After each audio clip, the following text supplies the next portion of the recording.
पंच तत्व का वैज्ञानिक आधार है वास्तु। जानिए कैसे।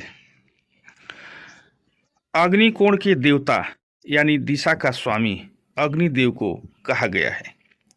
अब अगर आपने यहाँ गलती से जल संबंधी निर्माण कर दिया तो चंद्रमा और शनि का विष योग जीवन को तबाह करने का काम करेगा। वास्तु विज्ञान एक ऐसा विज्ञान है जिसमें दिशाओं की ऊर्जा को महत्व दिया गया है। आज से लाखों वर्षों पहले हमारे ऋषि मुनियों ने पंच तत्व की ऊर्जा और मनुष्य के जीवन में पड़ने वाले उनके प्रभाव का अध्ययन कर लिया था। इसलिए वास्तु को सबसे प्रामाणिक विज्ञान माना जाता है।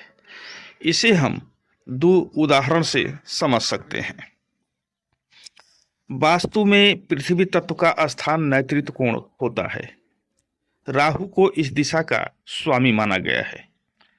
अब इस दिशा में नियम के अनुसार वजनदार चीजें रखनी होगी, यानी कि आपका बेडरूम इस दिशा में हो तो अच्छा है, या फिर कोई भारी वजनदार अलमारी भी इसी दिशा में रखी जा सकती है। अब आप सोचिए कि अगर आप इसी दिशा में अगर पानी की टंकी बना दें या बोरिंग कर दें तो ऊर्जा का पूरा संतुलन बिगड़ जाएगा। अब जो निर्माण आपको ईशान कोण में करवाना था वो आपने नैऋत्य कोण में कर दिया। अब इसके परिणाम स्वरूप घर के मालिक को धन हानि होगी और बच्चों को मानसिक तनाव होगा। उदाहरण के लिए अग्निकोण की देवता यानी दिशा का स्वामी अग्निदेव को कहा गया है।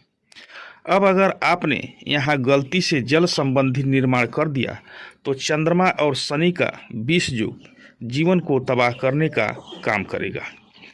दरअसल जब हम भूमि को खोदते हैं तो वास्तु में वो ऊर्जा शनि से जुड़ी होती है और जल का कारक चंद्रमा है।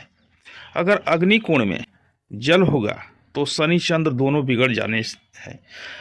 ऐसा होने पर भयंकर पारिवारिक कलह आपको देखने को मिल सकती है।